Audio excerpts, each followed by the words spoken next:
மோடி எவ்வளவு நாள் தான் அவரும் வலிக்காத மாதிரியே நடிக்கிறது. வேலை வாய்ப்பை ஏற்படுத்தி தருவதை பத்தி இவரால் பேச முடியல, விலைவாசி குறைப்பதை பற்றி பேச முடியல, பெட்ரோல் டீசல் விலை உயர்வை பற்றி பேச முடியல. ஒரு தேர்தல் சர்வாதிகாரம் இங்கு நடந்து கொண்டிருக்கிறதுன்னு உலக நாடுகள் வைக்கின்ற விமர்சனத்துக்கு இவரிடம் எந்த பதிலும் இல்லை. அதனால் இவர் உச்சகட்ட வெறுப்பில் இருக்கிறார். மதம் குறித்து பேசக்கூடாது, சாதி குறித்து பேசக்கூடாது அப்படின்னா ஏன் தேர்தல் காலத்தில் இடஒதுக்கீடு குறித்து நீங்கள் பேசுகிறீங்க? இடஒதுக்கீடுங்கிறது சாதியை மையப்படுத்தி பண்ணுறதானே. மோடியின் மீது நடவடிக்கை எடுக்க வேண்டும் அப்படின்னு அசோக் லவாசா அப்படின்ற ஒரு தேர்தல் ஆணையர் டிசன்ட் நோட்டு கொடுக்கிறாரு. 3 பேர்ல ஒருத்தர் மோடிக்கு எதிராகவும் 2 பேர் மோடிக்கு ஆதரவாகவும் வாக்களிக்கிறாங்க. அந்த எதிராக வாக்களித்தவர் கேட்டது ஒண்ணுதான், அறிவுள்ள அரசாங்கமாக இருந்தா டேட்டா ட்ரிவனா ஒரு கவர்மெண்ட்டை நடத்தும். இந்த அரசாங்கம் டேட்டாவை பார்த்தாலே வேதி போகும் அரசாங்கமாக இருக்கிறது. ஒரு 10 லட்ச ரூபா கடனை வாங்கிட்டு பெட்டிக்கடை வச்சிருக்கிற ஒரு ஆளால திருப்பி கட்ட முடியலன்னா அவனை போய் அந்த புடுங்குறாங்க. 10 லட்சம் கோடி கடனை வாங்கிட்டு ஒருத்தன் வெளிநாட்டுக்கு மோடியோட சேர்ந்து சுத்திக்கிட்டு இருக்கிறான். அம்பானி வீட்டு வாசல்ல நிப்பாட்டி வைங்க இடி அபிஷியல்ஸ. ஒரு நாள் ரெய்டு நடந்திருக்குமா இவங்களுடைய நிறுவனங்கள் மீது? ஏழைகளுடைய ஒட்டி போன வயிற்றில் இருக்க வேண்டிய ரொட்டி துண்டுகள் எல்லாம் அதானி அம்பானியின் தட்டுகளில் பீசாக்களாகவும் பர்கர்களாகவும் அம்பானி வீட்டு விசேஷத்துக்கு இன்டர்நேஷனல் ஏர்போர்ட்டுகளாகவும் உலாவிக் கொண்டிருக்கின்றனவே தவிர ஏழைகள் வஞ்சிக்கப்பட்டிருக்கிறார்கள். வாக்குறுதியை கொடுத்து மக்கள்கிட்ட ஓட்டு தேத்த முடியாது. ஏன்னா 10 வருஷமா நீ கொடுத்த வாக்குறுதியை எங்க நிறைவேற்றணும்னு திருப்பி கேட்டுருவாங்கன்னு பயந்து போய் இப்ப மக்களுக்கு கூச்ச நீக்கத்தை ஏற்படுத்தி வெறியேற்றி கொண்டிருக்கிறார். 2024 நாடாளுமன்ற தேர்தல் களத்தில் முன்னுக்கு வந்திருக்கும் பிரதான பிரச்சனைகள் குறித்து விவாதிக்க நம்மோடு இணைந்திருக்கிறார் பத்திரிகையாளர் இந்திரகுமார். வணக்கம் சார். வணக்கம் தோழர். நாடாளுமன்ற தேர்தல் களம் இன்னைக்கு எப்படி இருக்கு? கடந்த காலத்தில் நடந்திருக்க நாடாளுமன்ற தேர்தலுக்கும் இப்போ நடக்கிற நாடாளுமன்ற தேர்தலுக்கும் நீங்கள் ஏதாவது வித்தியாசத்தை பார்க்குறீங்களா? நிறைய வித்தியாசங்கள் இருக்கு.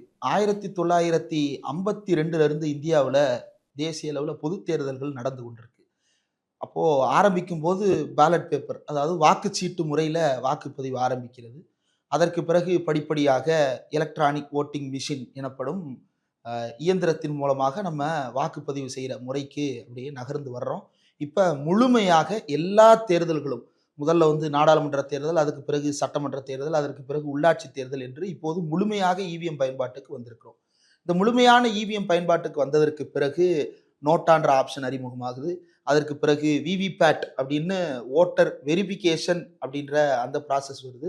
அதற்கு பிறகுதான் இப்போ இந்த சந்தேகங்கள் வலுப்பெற தொடங்கி இருக்கின்றன. இதற்கு முன்னாடி தேர்தல் நடத்தை மீதோ அல்லது தேர்தல் நடத்துகின்ற ஆணையத்தின் மீதோ நமக்கு சந்தேகமே இல்லாமல் இருந்ததா அப்படின்னா நிச்சயமாக இருந்திருக்கிறது. இதற்கு முன்பும் தேர்தல் ஆணையத்தின் மீது பல இடங்களில் சந்தேகங்கள் இருந்திருக்கிறது. ஆனால் அந்த சந்தேகத்துக்கும் இப்போது வந்திருக்கக்கூடிய சந்தேகத்துக்கும் ஒரு பெரிய வேறுபாடு இருக்கிறது. இதற்கு முன்னால் வந்த சந்தேகங்கள், பூத்துகளை கேப்சர் பண்றாங்க, வாக்குச்சீட்டுகளில் போலியான வாக்குச்சீட்டுகளை பயன்படுத்துறாங்க, அல்லது மை போலியான மை பயன்படுத்துறாங்கன்ற குற்றச்சாட்டு பார்த்துருக்கிறோம். கள்ள ஓட்டு போடுறாங்கன்றதை பார்த்துருக்கிறோம். அப்புறம் இல்லாத ஓட்டுக்களை அதிகமாக போடுறாங்க அப்படின்றத பார்த்துருக்கிறோம். இதெல்லாம் இருந்த போது கூட மக்களுக்கு தேர்தல் ஆணையத்தின் மீது குறைந்தபட்ச நம்பிக்கை இருந்தது. இதை செய்வது வெளியில் இருக்கக்கூடிய ஒரு சிலர் தானே தவிர தேர்தல் ஆணையம் அல்ல. தேர்தல் நடத்துகின்ற அந்த பூத்துகளில் போய் அதிகாரிகளை மிரட்டி இதை செய்யறாங்களே தவிர தேர்தல் ஆணையமே இந்த தவறை செய்யல அப்படின்னு தான் மக்களுடைய புரிதல் இருந்தது. ஆனா இப்போது இருக்கக்கூடிய நிலை அப்படின்னு எடுத்து பார்த்தோம் அப்படின்னா இப்போது தேர்தல் ஆணையத்தின் மீதான சந்தேகமாக அது மாறி இருக்கிறது அப்படின்றது தான் பிரதானமான சிக்கல். பூத்து கேப்சர் பண்றாங்க அப்படின்ற குற்றச்சாட்டு வரும்போதும், கள்ள ஓட்டு போடுறாங்கன்ற குற்றச்சாட்டு வரும்போதும், அப்போ சிசிடிவி போடுறதன் மூலமாக, பாதுகாப்புகளை அதிகப்படுத்துவதன் மூலமாக, அந்த பூத்து இருக்கக்கூடிய பகுதியில முன் தயாரிப்புகளை செய்வதன் மூலமாக, மக்களை ஜனநாயகப்படுத்துவதன் மூலமாக தேர்தல் ஆணையமும் அரசியல் கட்சிகளும் தொடர்ந்து இயங்கி இருக்கிறார்கள். அது மக்களுக்கு நம்பிக்கை அளித்து வாக்களிக்க வரவைத்தது. ஆனால் இந்த முறை நடைபெற்று கொண்டிருக்கக்கூடிய இந்த தேர்தலில் இந்த இவிஎம் மிஷின் மீதும் அதனுடைய ஓட்டர் வெரிஃபிகேஷன் பிரிண்ட் ஸ்லிப்பின் மீதும் தொடர்ந்து சந்தேகங்கள் எழத் தொடங்கி இருப்பது அப்படின்றது தான் ரொம்ப பெரிய ஆச்சரியம். இந்த சந்தேகத்தை தீர்த்து வைக்க வேண்டிய பொறுப்பு தேர்தல் ஆணையத்துக்கு இருக்கிறது. ஆனா அந்த பொறுப்புள்ள தேர்தல் ஆணையம் அதை எப்படியாவது மக்கள் மத்தியில் பேசுபொருளாக்கி விழிப்புணர்வு ஏற்படுத்தி விட வேண்டும் என்று நினைப்பதற்கு மாறாக தேர்தல் ஆணையம் அது குறித்து மக்களுடைய கேள்விகளுக்கு நேரடியான பதில் எதையும் சொல்லாமல் கடந்து போகிறது. இது வெறுமனே இவிஎம் விவிபேட் தொடர்பான விவாதம் மட்டும்தானா அப்படின்னா நிச்சயமாக இல்லை. இவிஎம் விவிபேட் அப்படின்றது மக்கள் மனதில் இருக்கக்கூடிய கோபத்தின் வெளிப்படுத்தக்கூடிய பகுதி தான் இவிஎம் விவிபேட். மக்களுக்கு என்னென்ன விஷயமெல்லாம் பாதிப்பை ஏற்படுத்தி இருக்கிறது. இந்த தேர்தல் ஆணையம் யார் யாருக்கெல்லாம் அக்கௌண்டபிளா இருக்க வேண்டுமோ அவர்கள் யாருக்குமே அக்கௌண்டபிளா இல்லை. முதல்ல தேர்தல் ஆணையம் வாக்காளர்களுக்கு அக்கௌண்டபிளா இருக்கணும். வாக்காளர்களுக்கு இவிஎம்ல விவிபேட்ல சந்தேகம் வருதுன்னா அதை நிவர்த்தி செய்யாமல் அந்த வாக்காளர்களுக்கு அன்அக்கௌண்டபிளாக மாறுகிறது. ரெண்டாவது, தேர்தலில் பங்கெடுக்கின்ற கட்சிகள். ஒரு ஃபுட்பால் கேம் நடக்குதுன்னா அந்த ஃபுட்பால்ல இரண்டு தரப்புக்கும் சமமான நீதியை வழங்கக்கூடிய ஒரு ரெஃபரி இருக்கணும். ஆனா அந்த ரெஃபரி பொசிஷன்ல இருக்கக்கூடிய தேர்தல் ஆணையம்ன்றது ரெஃபரின்றதை மறந்துட்டு ஒன் சைடு கேம் விளையாடுவதற்கு அனுமதித்து கொண்டிருக்கிறது அப்படின்ற அந்த புகார் எழ தொடங்கி இருக்கிறதுன்றது தான் இன்றைக்கு இருக்கக்கூடிய மிகப்பெரிய சிக்கலில் ஒரு பகுதி. காரணம், இந்த எதிர்க்கட்சிகள் வைக்கக்கூடிய குற்றச்சாட்டுகள் எதற்காவது தேர்தல் ஆணையம் முறையான பதிலை வழங்கி இருக்கிறார்களா? ஒரு போட்டியில பங்கெடுப்பாளர்கள் பிஜேபியும் பங்கெடுக்குது, காங்கிரஸ் பங்கெடுக்குது, திமுக பங்கெடுக்குது, எல்லா கட்சியும் பங்கெடுக்குது. அப்போ எல்லா கட்சிக்கும் நம்பிக்கை அளிக்கும் வகையிலான ஒரு தேர்தலை நடத்த வேண்டிய பொறுப்பு அவங்களுக்கு இருக்கு. போட்டியிடக்கூடிய எல்லா பேருடைய திருப்தியை சம்பாதிக்க வேண்டிய பொறுப்பு உங்களுக்கு இருக்கு. அவங்களுடைய அதிருப்தியை வைத்துக்கொண்டு நடக்கின்ற இந்த தேர்தலின் மீது மக்களுக்கு சந்தேகம் வரத்தானே செய்யும். அந்த சந்தேகம் தான் இப்போது வந்து கொண்டிருக்கிறது. ஏன்னா தேர்தல் ஆணையத்திட்ட மோடி அவர்களுடைய பேச்சு குறித்து புகார் அளித்தால் அது குறித்து பதில் சொல்ல மறுக்கிறார். ஏற்கனவே மோடியின் மீது நடவடிக்கை எடுக்க வேண்டும் அப்படின்னு அசோக் லவாசா அப்படின்ற ஒரு தேர்தல் ஆணையர் வந்து டிசன்ட் நோட்டு கொடுக்கிறாரு. தேர்தல் ஆணையம் வந்து நிச்சயமாக மோடியின் மீது நடவடிக்கை எடுக்க வேண்டும்னு அவர் சொல்றாரு. மீதி 2 தேர்தல் ஆணையர்கள், மொத்தம் 3 பேர்ல ஒருத்தர் மோடிக்கு எதிராகவும் 2 பேர் மோடிக்கு ஆதரவாகவும் வாக்களிக்கிறாங்க. அந்த எதிராக வாக்களித்தவர் கேட்டது ஒன்னே ஒண்ணுதான், நான் வந்து இதுல எதிரான முடிவெடுத்திருக்கேன் அப்படின்றத மக்களுக்கு சொல்லுங்க. அதன் மூலமாக தேர்தல் ஆணையத்தின் மீதான நம்பகத்தன்மை அவர்களுக்கு உறுதிப்படும்னு அவர் கேட்கிறாரு. அதை மறுக்கிறாங்க. 2019 டிசம்பர்ல இந்தியன் எக்ஸ்பிரஸ்க்கு அவர் ஒரு பேட்டி கொடுக்கிறாரு. there is a price for honesty, நேர்மையாக இருப்பதற்கு ஒரு விலை இருக்கிறதுன்னு சொல்றாரு. அதை ஒட்டி அவர் வீட்டில் அவருடைய மனைவி, அவருடைய குழந்தை, அவருடைய சகோதரர்கள் அத்தனை பேரிடமும் ரெய்டு நடத்தப்படுகிறது. பல்வேறு இன்வெஸ்டிகேஷன் ஏஜென்சிஸ் மூலமாக அவருடைய குடும்பமே பெரிய மனச்சிதைவுக்கு ஆளாக்கப்படுகிறது. இதையெல்லாம் பார்த்து மனம் நொந்து போய் அவர் வேலையை ராஜினாமா செய்துவிட்டு ஆசிய வளர்ச்சி வங்கியில போய் தலைவராக சேர்ந்து விட்டார். இதுதான் தேர்தல் ஆணையருக்கு இருக்கக்கூடிய இடம். அப்போ மோடிக்கு எதிராக ஒரு தேர்தல் ஆணையர் பேசினார்னா அவரை இந்த தேர்தல் ஆணையத்துக்குள் இருக்க விடாமல் செய்வதற்கு என்னென்ன வழியோ, எப்படி எதிர்க்கட்சிகளை டீல் பண்றாங்களோ அதே மாதிரி இந்த அதிகாரிகளையும் டீல் பண்றாங்க. இருக்கின்ற அதிகாரிகள் அவர்களுக்கு சாதகமானவர்களாக நியமிப்பதற்காக தேர்தல் ஆணையரை நியமிக்கக்கூடிய அந்த மசோதாவையே புதிதாக ஒன்றை உருவாக்கி அதை பிரதமர் யாரை நினைக்கிறாரோ அவங்கள போஸ்டிங் போட்டுக்கலாம், ஒரு எக்ஸிகியூட்டிவ் ஆர்டர் போடுற மாதிரி கமிட்டின்ற பேர்ல எதிர்க்கட்சி தலைவரை ஒப்புக்கு வைத்துக் கொண்டு தானும் தன்னுடைய ஒரு கேபினெட் மந்திரியும் எடுக்கக்கூடிய முடிவை வந்து இந்திய நாட்டின் தேர்தல் நடத்தும் அதிகாரிகளுக்கான முடிவாக மாற்றி இருக்கிறது இந்த அரசாங்கம். இவ்வளவும் சேர்ந்துதான் இந்த தேர்தலின் மீதான பலமான சந்தேகங்களை எழுப்பி இருக்கிறது. இதனை தெளிவுபடுத்த வேண்டிய பொறுப்பு தேர்தல் ஆணையத்திடமும் இந்தியாவின் உச்சநீதிமன்றத்திடமும் இருக்கிறது. நீங்க சொல்றது மாதிரியா வந்து தேர்தல் ஆணையம் ஒரு சார்பா தான் நடக்குதுன்னு வச்சுக்கிட்டா கூட மோடி இவ்வளவு பதட்டப்பட வேண்டியது இல்லையே. ஆனா மோடி வந்து இப்போ வந்து தேர்தல் ஆணையம் ரொம்ப ஸ்ட்ரெயிட்டா நடக்கிறது மாதிரியாவும் இவர் ரொம்ப பதட்டமாவே இருக்காரு. அதுக்கு என்ன காரணம்னு நினைக்கிறீங்க? இல்ல, அது வந்து வழி, அது வேற டிபார்ட்மெண்ட் அப்படின்ற மாதிரி தான் புரிந்து கொள்ள வேண்டி இருக்கிறது. மோடி வந்து எவ்வளவு நாள் தான் அவரும் வலிக்காத மாதிரியே நடிக்கிறது. நீங்க ஒரு விஷயத்தை நல்லா யோசிச்சு பாருங்க. ஒரு பெரிய ஸ்டேச்சர்ல இருக்கக்கூடிய ஒரு லீடர் வந்து இவ்வளவு இறங்கி வந்து பேசுவாரா? எந்த அரசியல் கட்சியானாலும் இருக்கட்டும். இப்ப திமுக எடுத்துங்க. திமுகல வந்து முதலமைச்சர் மு க ஸ்டாலின் திமுக தலைவரா இருக்கிறாரு. அவர் வந்து ஒரு சில இடங்கள்ல பிரச்சாரம் செய்கிறார் அப்படின்னா முழுமையான பிரச்சாரத்தை யார் எடுத்துக்கொண்டிருக்கிறார்கள்? அந்த கட்சியினுடைய அமைச்சர்கள் எடுத்துக்கொண்டிருக்கிறார்கள், இளைஞரணியை சேர்ந்தவர்கள் எடுத்திருக்கிறார்கள். பலரும் பல்வேறு இடங்கள்ல பிரச்சாரம் மேற்கொள்றாங்க. அப்போ முதலமைச்சர் வந்து ஓட்டு கேட்டா மட்டும்தான் இங்க வேலை நடக்கும் அப்படின்ற நிலைமையெல்லாம் இங்க கிடையாது. ஆனா அந்த கட்சியில நீங்க பாருங்க, ஒரு ஹிட்லரிசம் உலாவி கொண்டிருக்கிறது. இங்க இருக்கக்கூடிய எல்லாத்தையும் நானே செய்வேன், ஓட்டு கேட்கறது நானே செய்வேன், ஓட்டை எண்றது நானே செய்வேன், ஓட்டு போடுறது நானே செய்வேன் அப்படின்னு எல்லாத்தையும் தானே செய்து கொண்டிருக்கக்கூடிய ஒரு பாசிச மனப்போக்கில் உலாவி கொண்டிருக்கிறார் மோடி. அதனாலதான் பிரதமர் என்கின்ற பொறுப்பில் இருக்கிறோம் என்பதை கூட மறந்துவிட்டு மக்களிடம் வந்து வெறுப்பை தூண்டும் வகையிலும், மதங்களுக்கு இடையிலான சச்சரவை ஏற்படுத்தும் வகையிலும், மதங்களுக்கு இடையில் இருக்கக்கூடிய ஒற்றுமையை குலைக்கின்ற வகையிலும், மக்கள் மத்தியில் பேதங்களை உருவாக்குகின்ற வகையிலும், வர்க்க பேதங்களை பற்றி காங்கிரஸ் பேசுச்சுன்னா இது எந்த காங்கிரஸ் கட்சி வந்து முதலாளி வர்க்கத்தின் சார்பாக செயல்பட்டு கொண்டிருக்கிறது, பாட்டாளி வர்க்கத்தை வஞ்சிக்கிறதுன்னு விமர்சிச்சோமோ அந்த காங்கிரஸ் கட்சி வளங்களை பகிர்ந்தளிப்பதை பற்றி பேசினால் இவர் என்னவா திரிக்கிறாருன்னு பார்த்தா, உங்க வீட்டில் இருக்கக்கூடிய தாலி எடுத்துற போறாங்க, குண்டுமணி தங்கத்தை கூட பிடிங்கிட்டு போயிடுவாங்க அப்படின்னு சொல்லிட்டு மக்கள் மத்தியில ட்விஸ்ட் பண்ணி பேசிட்டு இருக்கிறாரு. இந்த பயம் ஏன் வருது? இவர் செய்திருக்கக்கூடிய சாதனைகளை சொல்லி கேட்பதற்கு ஒண்ணுமே இல்லைன்றது ஒண்ணு. ரெண்டாவது, வேலை வாய்ப்பை ஏற்படுத்தி தருவதை பத்தி இவரால் பேச முடியல. விலைவாசி குறைப்பதை பற்றி பேச முடியல. பெட்ரோல் டீசல் விலை உயர்வை பற்றி பேச முடியல. இந்தியாவின் அந்நிய செலாவணியை பற்றி இவரால் பேச முடியல. இந்தியர்களுக்கு உலகம் முழுவதும், இந்தியா குறித்து உலகம் முழுவதும் ஏற்பட்டிருக்கக்கூடிய இந்தியாவில் எலக்டோரல் அட்டோக்ரசி நடந்து கொண்டிருக்கிறது, ஒரு தேர்தல் சர்வாதிகாரம் இங்கு நடந்து கொண்டிருக்கிறதுன்னு உலக நாடுகள் வைக்கின்ற விமர்சனத்துக்கு இவரிடம் எந்த பதிலும் இல்லை. அதனால் இவர் உச்சகட்ட வெறுப்பில் இருக்கிறார். இது ஒரு பார்ட். இன்னொரு பார்ட், மக்கள் மத்தியில் இவர் போய் பேசும்போது மக்களை எப்படியாவது டைவர்ட் பண்ணணும், ரியல் இஷ்யூஸ்ல இருந்து மக்களை டைவர்ட் பண்ணணும். மக்கள் அன்றாடம் சந்திக்கின்ற பிரச்சனைகள், தினமும் பெட்ரோல் போடுறாங்க, தினமும் டீசல் அடிக்கிறாங்க, தினமும் காய்கறி வாங்குறாங்க, தினமும் வேலைக்கு போறாங்க, தினமும் எல்லாரோடையும் பழகுறாங்க. இந்த இஷ்யூஸ்ல இருந்தெல்லாம் மக்களை டைவர்ட் பண்ணணும். மக்கள் பெட்ரோல் போடும்போது அது அந்த விலை ஏன் 100 ரூபா இருக்குன்னு கேட்கக்கூடாது. டீசல் போடும்போது ஏன் டீசல் 98 ரூபா விற்குதுன்னு மக்கள் கேட்டக்கூடாது. அதன் காரணமாக மக்களுக்கு ஒரு வெறியூட்டுகின்ற வேலையில் ஈடுபட்டிருக்கிறார். மக்களை மடையர்கள்னு நினைக்கக்கூடிய மூடர்கள் தான் இந்த வேலையை செய்வார்கள். பிரதமர் மோடி அப்படியான ஒரு வேலையை ஏன் செய்கிறார் அப்படின்றதற்கு காரணம் ஒரு பெரிய பயம். இதே பிரச்சாரத்தை பிரதமர் மோடியால தமிழ்நாட்டில் பேச முடியல. இதே மதவெறுப்பு பிரச்சார கருத்துக்களை, வளங்களை பகிர்ந்து அளிப்பது தொடர்பான கருத்துக்களை தமிழ்நாட்டில் அவரால் பேச முடியல. கேரளாவில் அவரால் பேச முடியல. ஆனால் இந்தியா முழுவதும் இருக்கக்கூடிய வட இந்திய மாநிலங்களில் எல்லாம் போய் அந்த கருத்துக்களை அவர் பேசிக் கொண்டிருக்கிறார். அப்படின்னா அந்த மக்களை அவர் அவ்வளவு மலிவாக இடை போட்டுக் கொண்டிருக்கிறார். மக்கள் அப்படி யோசிப்பவர்கள் அல்ல. கடந்த தேர்தல் எடுத்துக்கிட்டாலும் கூட மோடிக்கு 40% தாண்டல் ஆதரவு, 60% பேர் எதிராக வாக்களித்திருக்கிறார்கள். அப்போ அந்த 60% பேர் இப்போ ஒன்னு சேர்ந்து நிக்கிறாங்க. ஒன்னு சேர்ந்து நிக்கிறதன் மூலமாக நம்ம தோக்கடிச்சிருவாங்கன்ற பயம் வந்திருக்கு. மூணாவது, காங்கிரஸ் கட்சியினுடைய தேர்தல் அறிக்கை மட்டும் அல்ல, இந்தியா கூட்டணியில் இருக்கக்கூடிய ஒவ்வொரு கட்சியும் தேர்தல் அறிக்கை கொடுக்குது. திமுக தேர்தல் அறிக்கை கொடுக்கிறது, கம்யூனிஸ்ட் தேர்தல் அறிக்கை கொடுக்குறாங்க, மார்க்சிஸ்ட் தேர்தல் அறிக்கை கொடுக்கிறார்கள், ஆம் ஆத்மி தேர்தல் அறிக்கை கொடுக்கிறது. இப்படி ஒவ்வொருத்தரும் தனித்தனியார் தேர்தல் அறிக்கை கொடுக்குறாங்க.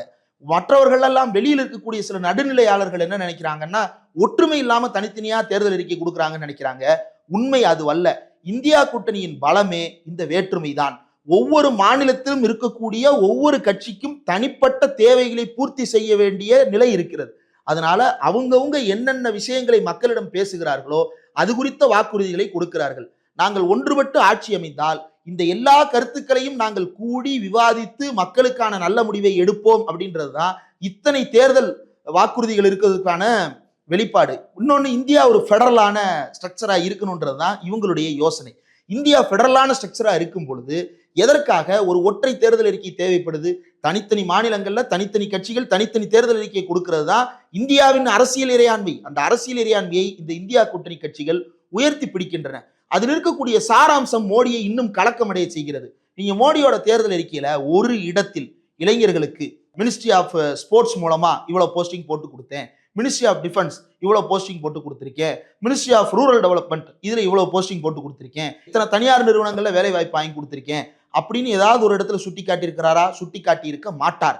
இன்னொன்னு, அவர் புதிய வேலை வாய்ப்புகளை உருவாக்குவதை பற்றி பேசும் பொழுது ரொம்ப குறிப்பா அவர் பல இடங்கள்ல பெண்கள்னு பேசுறாரு, நாரி சக்தி அப்படின்னு பேசுறாரு. தமிழ்நாட்டுல எல்லா தேர்தல் கட்சியும் எடுத்து பாருங்க, பெண்களுக்கான வேலை வாய்ப்புகளை பற்றி பேசுவாங்க, பெண்களுக்கு வேலையில பாதுகாப்பு குறித்து பேசுவாங்க, பெண்களுக்கு அதிகமான முன்னுரிமை கொடுத்து அதிகமான பெண்களை வேலைக்கு எடுக்க வேண்டும்னு பேசுவாங்க. 50% பெண்களை வேலையில் அமர்த்துகின்ற நிறுவனங்களுக்கு முதல் 2 ஆண்டுகளுக்கு ஸ்டைஃபண்ட் கொடுக்கிறேன்னு தமிழ்நாடு அரசு அறிவிக்கிறது. 50% பெண்களுக்கு வேலையில் இடம் கொடுக்க வேண்டும் அப்படின்னு இடஒதுக்கீட்டு தீர்மானத்தை தமிழ்நாடு நிறைவேற்றுகிறது. இதெல்லாம் எங்கிருந்து வருகிறது? தமிழ்நாட்டில் இருக்கக்கூடிய திராவிட இயக்கமும் கம்யூனிஸ்ட் சித்தாந்தமும் சேர்ந்து இந்த முடிவுகளை எல்லாம் சேர்ந்தெடுத்துக் கொண்டிருக்கிறது. இது மோடிக்கு அச்சத்தை ஏற்படுத்துகிறது. இந்த மாதிரியான விஷயங்களை மோடியால சொல்லவே முடியல. நாரி சக்தின்னு அவர் போட்டிருக்கிறதுக்கு கீழே பெண்கள் முன்னேற்றம்னா என்ன?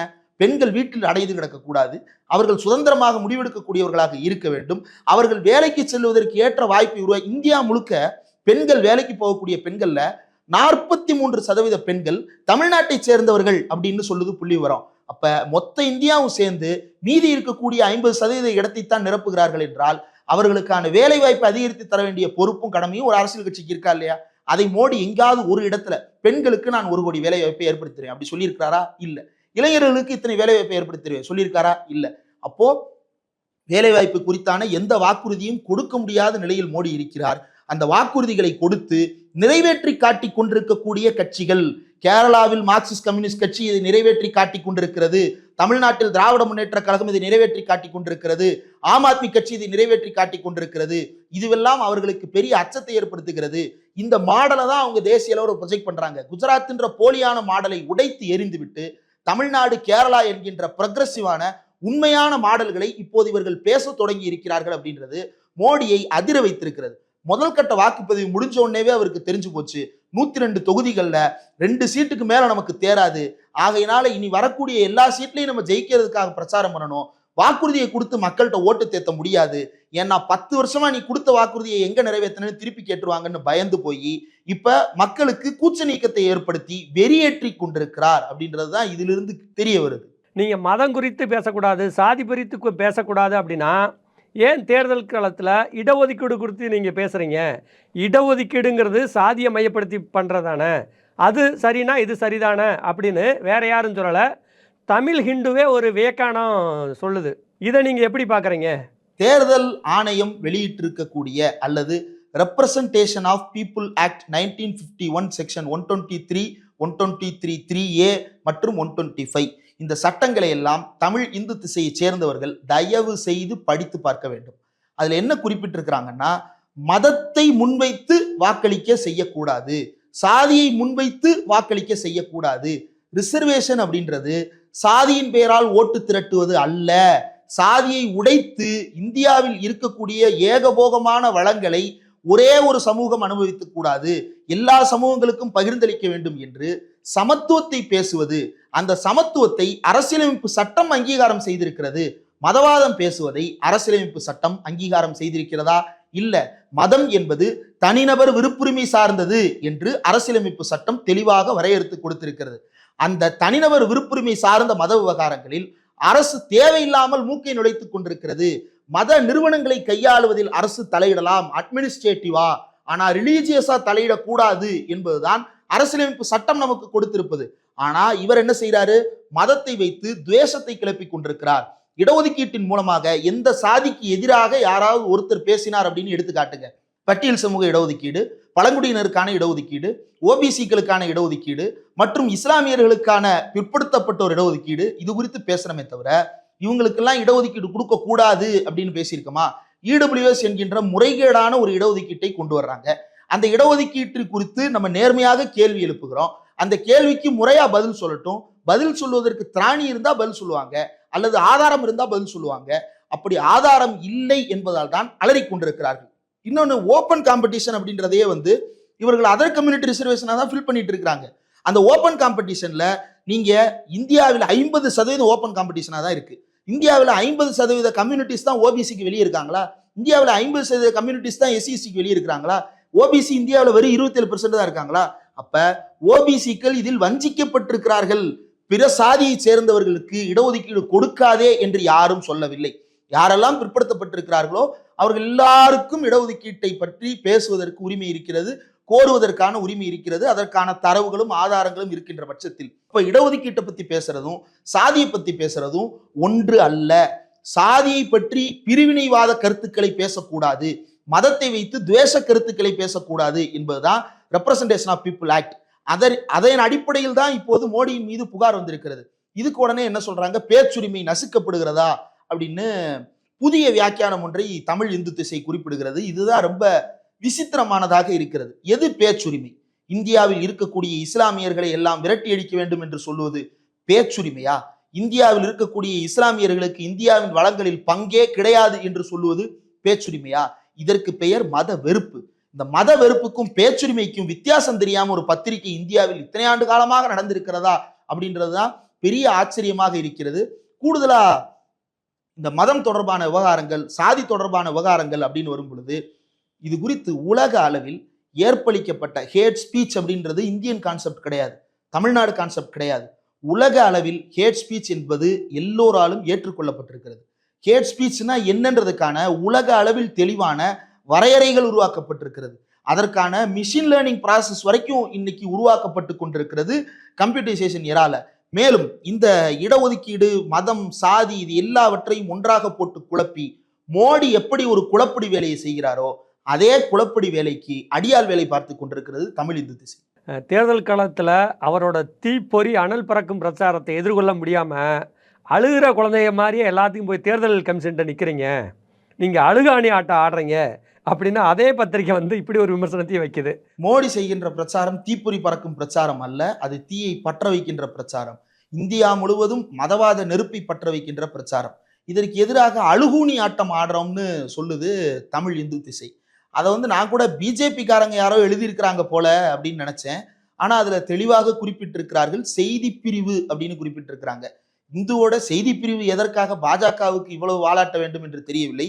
நீங்க குறிப்பிட்டது போல அழுகுனி ஆட்டம்னு சொல்றாங்க. அழுகுனி ஆட்டம் அல்ல, இந்தியாவை காப்பாற்ற வேண்டும் என்கின்ற போராட்டம். காங்கிரசுடைய தேர்தல் அறிக்கையில ஏதாவது ஒரு இடத்தில், எங்கேயாவது ஒரு இடத்துல நான் பக்கத்து வீட்டுக்காரன் இருந்து பிடிங்க அடுத்த வீட்டுக்காரனுக்கு கொடுக்க போறேன், 2 வீடு வச்சிருக்கிறோன்ட்டு ஒரு வீட்டை பிடுங்க போறேன் அப்படி எங்கேயாவது சொல்லியிருக்கா? இல்லையே. ஏற்கனவே எடுக்கப்பட்டது சோசியோ எக்கனாமிக் காஸ்ட் சென்சஸ் என்பது 2011 ஏற்கனவே எடுக்கப்பட்டது. நல்லா யோசிச்சு பாருங்க. சோசியோ எக்கனாமிக் காஸ்ட் சென்சஸ் 2 கட்டமாக நடந்தது. நம்ம வீட்டுக்கு 2 தடவை ஆட்கள் தேடி வந்தாங்க. ஒன்று உங்க பேர் என்ன, நீங்க என்ன காஸ்ட், நீங்க எந்த ஊரு, உங்களுடைய அட்ரஸ் என்ன, ப்ரூஃப் ஏதாவது இருக்குதா அப்படின்றது ஒன்று. 2வது அவங்களுடைய பொருளாதார கணக்கெடுப்பு. அவங்க வீட்டில் ஃப்ரிட்ஜ் இருக்குதா, ஏசி இருக்குதா, வாஷிங் மிஷின் இருக்குதா, வீடு சொந்த வீடு வச்சிருக்கிறாங்களா, கேஸ் சிலிண்டர் கனெக்ஷன் இருக்குதா. இப்போ மோடி என்ன கேட்கிறாரு, இதெல்லாம் உனக்கு எதுக்கு அப்படின்னு கேட்கிறாரு. ஆனா மோடி வெளியிட்டு இருக்கக்கூடிய பல்வேறு திட்டங்கள், இவர் சொல்றாரு இல்லையா, பிரதான் மந்திரி ஆவாஸ் யோஜனா அப்படின்னு சொல்லிட்டு இந்தியா முழுக்க பேசுறாரு இல்லையா, அந்த பிரதான் மந்திரி ஆவாஸ் யோஜனாவுக்கான பெனிஃபிஷியரி லிஸ்ட்டை எங்கிருந்து தயார் பண்றீங்க? சோசியோ எக்கனாமிக் காஸ்ட் சென்சஸ் 2011 இருந்து தான் தயார் பண்றீங்க. உஜ்வாலா ஸ்கீம்ல யார் வீட்ல எல்லாம் சிலிண்டர் இல்லைன்னு ஒரு கணக்கு எடுத்து வச்சிருக்கீங்களே, அந்த கணக்கை எடுத்து கொடுத்தது யாரு? இந்த காங்கிரஸ் அரசாங்கம் தான். 2011 SECC எடுக்கப்பட்டதன் அடிப்படையில தான் யார் யார் வீட்டில் சிலிண்டர் இல்லாமல் இருக்காங்கன்னு கண்டுபிடிக்க முடிந்தது. அப்போ இது இந்தியன் கான்செப்ட் இல்ல, உலக அளவுல வருமானம் ஏற்றத்தாழ்வு அப்படின்றது வந்து எந்த அளவுக்கு இருக்கிறது அப்படின்றது குறித்து உலக அளவில் பேசப்படுகிறது. இது ஒன்றும் கம்யூனிஸ்டுகள் மட்டும் பேசுகிறார்கள் அப்படின்றது அல்ல. முதலாளித்துவ நாடுகளிலேயே இன்கம் டிஸ்பாரிட்டி பத்தி பேசிட்டு இருக்கிறான். ஏன் பேசிட்டு இருக்கிறான்? உலகத்தில் இருக்கக்கூடிய இந்த சமநிலையை பாதுகாப்பதற்காக துடித்துக் கொண்டிருக்கிறார்களே இந்த முதலாளித்துவ வர்க்கத்தை சேர்ந்தவர்கள், அவர்கள் கூட கணக்கெடுக்கிறார்கள் யாரெல்லாம் வந்து வருமானம் அதிகமாகவும் யாரெல்லாம் வருமானம் குறைவாகவும் சம்பாதிக்கிறாங்கன்னு. ஏன்னா குறைவா சம்பாதிக்கிறவனை ஐடென்டிஃபை பண்ணலன்னா நாளைக்கு அவன் வர்க்கமா 1-2 இந்த முதலாளித்துவத்துக்கு எதிரான ஒரு புரட்சியில் ஈடுபடுவான்றதுக்காக அவனுக்கு உரிய வருமானத்தை கொண்டு போய் சேர்க்க வேண்டிய கட்டாயம் நமக்கு இருக்குன்னு சொல்லிட்டு அவனை எப்படியாவது தாஜா பண்ணுன்றதுக்காக ஒரு கணக்கெடுப்பு உலகம் முழுக்க நடத்திக்கிட்டு தான் இருக்குது. அந்த கணக்கெடுப்பை இந்தியாவிலும் நடத்தி காட்டி இருக்கிறார்கள். 90% மக்களிடம் இருக்க வேண்டிய மொத்த வளங்களும் 1% மக்கள்கிட்ட குவிந்து கிடக்குது அப்படின்னு உலக ஆய்வறிக்கைகள் சொல்லுது. இது உண்மையாவும் இருக்கலாம், பொய்யாவும் இருக்கலாம். அப்போ இந்த பொய் அப்படின்னா நிரூபிக்கிறதுக்கு நம்மள்ட்ட ஆதாரம் வேணும். அதை நிரூபிக்க வேண்டிய பொறுப்பு யார்கிட்ட இருக்கு? அரசாங்கத்திட்ட இருக்கு. அப்போ மோடி சார் சொல்லட்டும், இந்தியாவில் இருக்கக்கூடிய ஒரு சாமானிய ஏழையின் வருமானம் இத்தனை டாலர்கள் இருக்கிறது, ஒரு நாளைக்கு 1000 ரூபாய் அவர்கள் குறைந்தபட்சம் சம்பாதிக்கிறார்கள். ஏன் தமிழ்நாடு அரசு சொல்லுதே, நான் வந்து மகளிர் உரிமை தொகை 1000 ரூபாய் கொடுத்துருக்கேன், நான் வந்து புதுமை பெண் திட்டத்தில் 1000 ரூபாய் கொடுத்துருக்கேன், நான் வந்து கட்டணமில்லாத பேருந்து பயணத்தில் 1000 ரூபாய் மிச்சப்படுத்தி கொடுத்துருக்கேன். அப்ப மாசம் உங்க கையில 3000 ரூபாய் நிக்கிற மாதிரி நான் உங்க கையில திட்டத்தை கொடுத்துருக்கேன். இது வந்து மெட்டீரியலா, அதாவது பணமாக கொடுக்கப்பட்ட திட்டங்கள். பணம் இல்லாமல் பொருட்களாக கொண்டு போய் சேர்க்கப்பட்ட திட்டங்கள் எடுத்து பார்த்தோம் அப்படின்னா, உங்க வீட்டுக்கு மாசம் 20 கிலோ அரிசி நான் ஃப்ரீயா கொடுத்துருக்கேன்.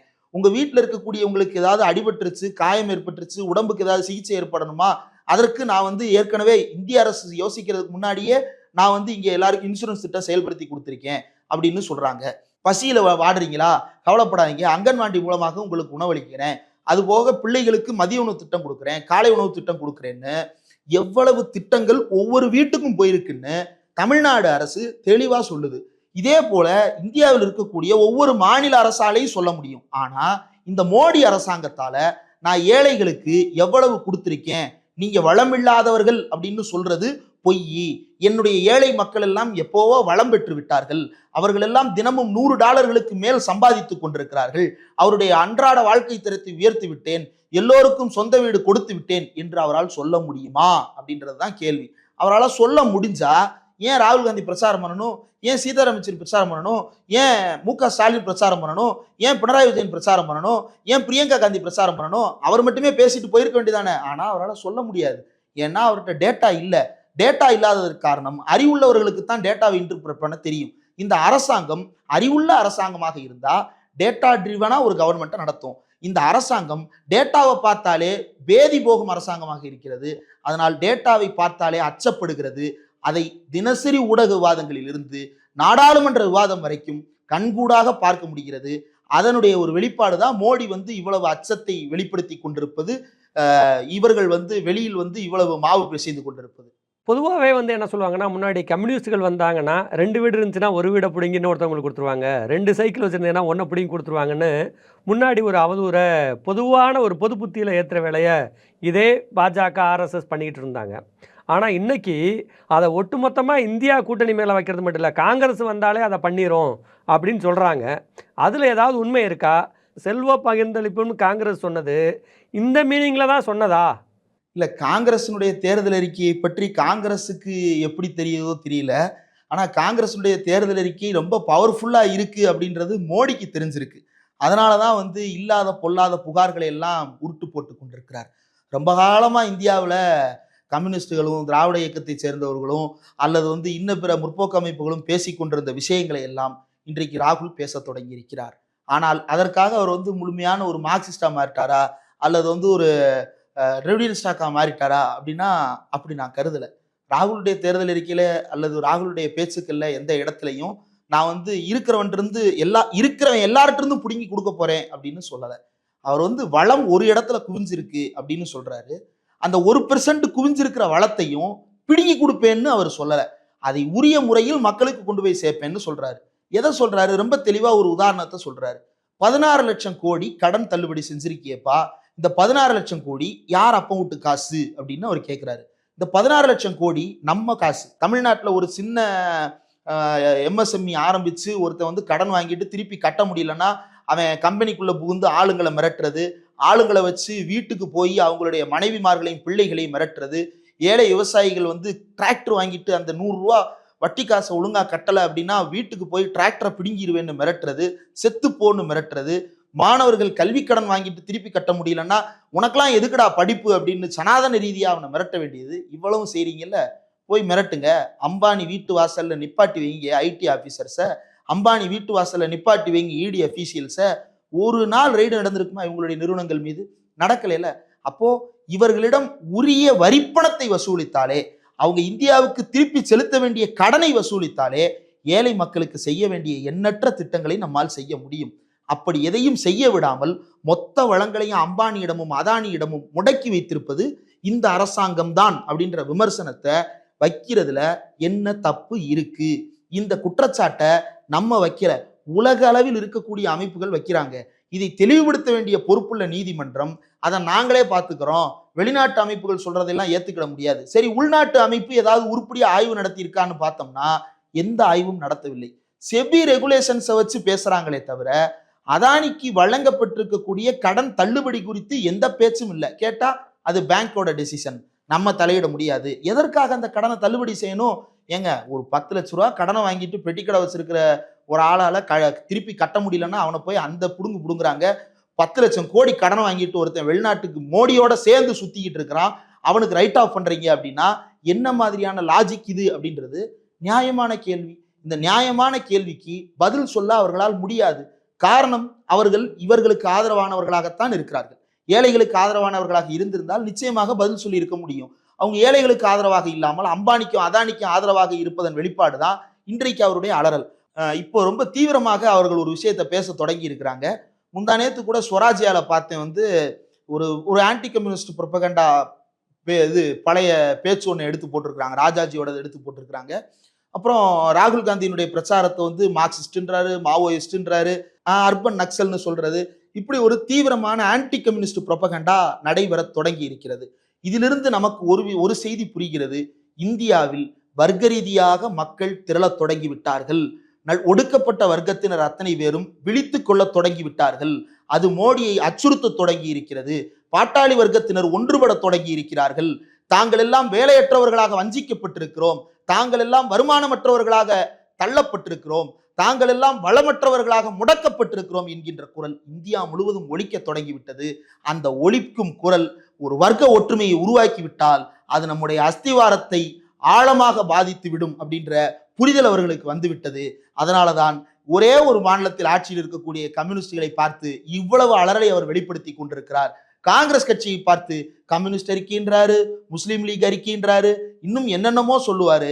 ஆனா தன்னுடைய சொந்த கட்சியினுடைய தேர்தல் அறிக்கையை பற்றி ஒரு கூட்டத்தில் கூட பேசுவதற்கு அவர் தயாராக இல்லை என்பதிலிருந்தே புரிகிறது எது மக்களுக்கான அறிக்கை, எது மக்கள் விரோத அறிக்கை என்று.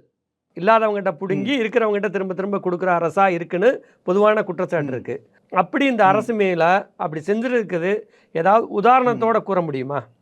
நான் ஒரு உதாரணம் சொல்றேன். இப்போ ஒரு 2 இட்லி சாப்பிட்றோம். இட்லிக்கு எத்தனை % ஜிஎஸ்டி தெரியுமா? ஒரு நல்ல கடையில போய் ரோட்டு கடையை விட்டுருங்க. ரோட்டு கடையில எதுவும் இல்லை. ஆனா ரோட்டு கடையில இப்போ பேடிஎம் வச்சு வேற வகையில் அதில் வசூலிக்க ஆரம்பிப்பாங்க.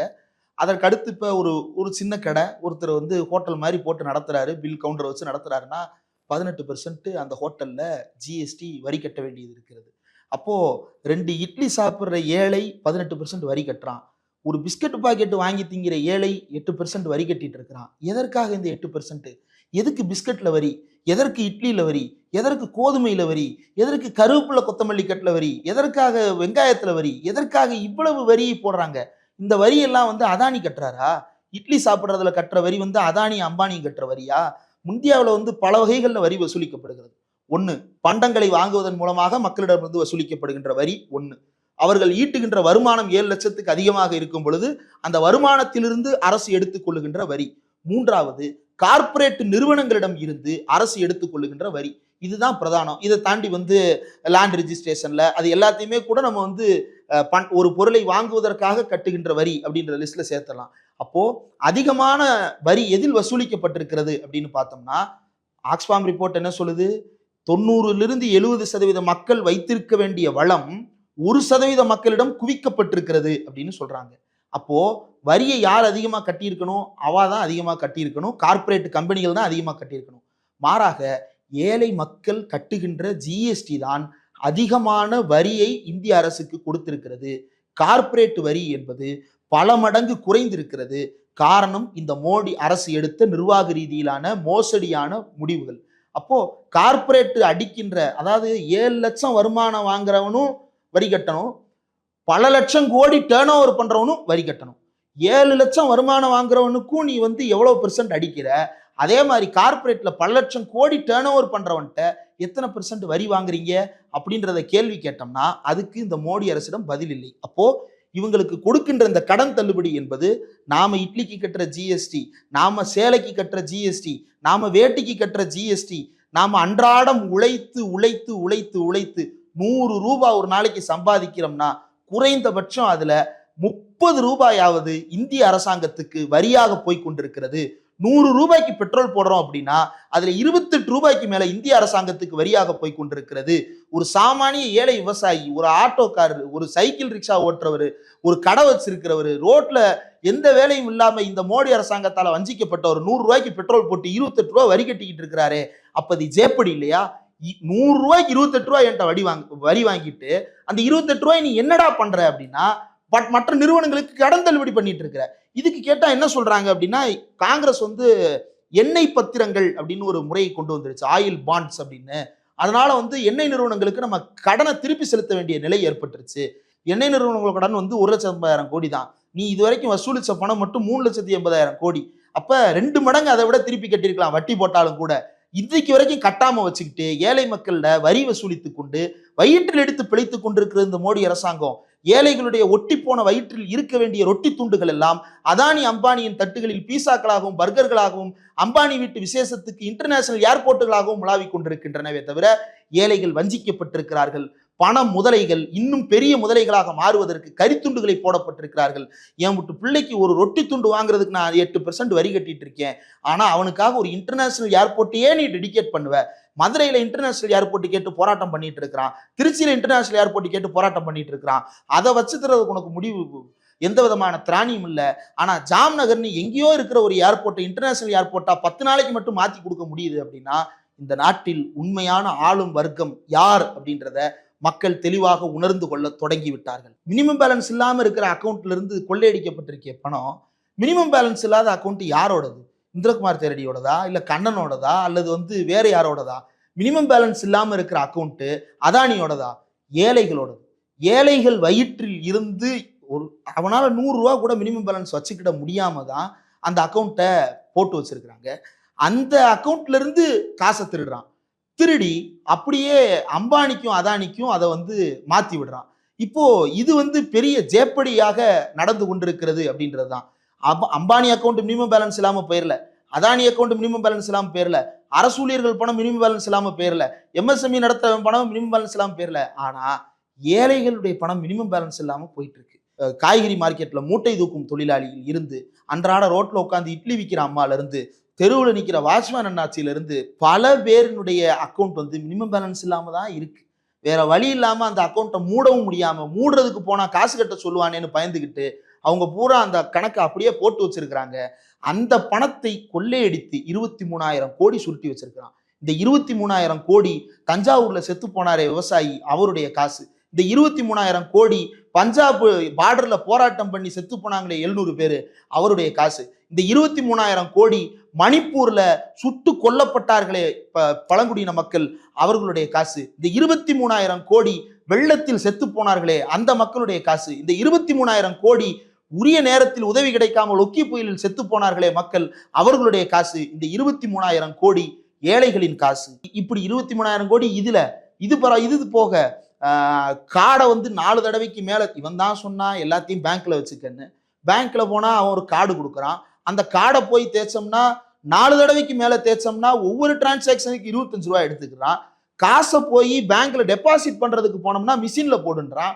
மிஷின்ல போட்டோம்னா அவன் அதுக்கு கமிஷன் எடுத்துக்கிறான். இப்படி எங்க போனாலும் கமிஷன், எதுல பார்த்தாலும் கமிஷன். கார்டுல கமிஷன், மிஷின்ல கமிஷன், அக்கௌண்ட்டுக்கு கமிஷன், டிரான்சாக்ஷனுக்கு கமிஷன். நமக்கு ஒரு சேவையை கொடுப்பது போன்ற ஒரு தோற்றத்தை உருவாக்கி அந்த சேவையின் பலன்களை எல்லாம் நாம் அனுபவிப்பதாக நாம் நினைத்துக் கொண்டிருக்கிறோம்.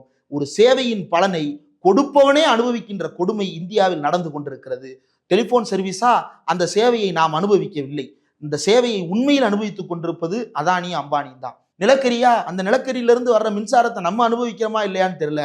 ஆனா நிலக்கரி ஏற்றுமதி இறக்குமதின்றதுல பெரிய முறைகேடுகளில் ஈடுபட்டு ஒவ்வொரு ரூபா நம்ம வந்து ₹1 அவ்வளவு பேர் போராடுறாங்க மின்சார கட்டணம் ஏத்துனதுக்கு.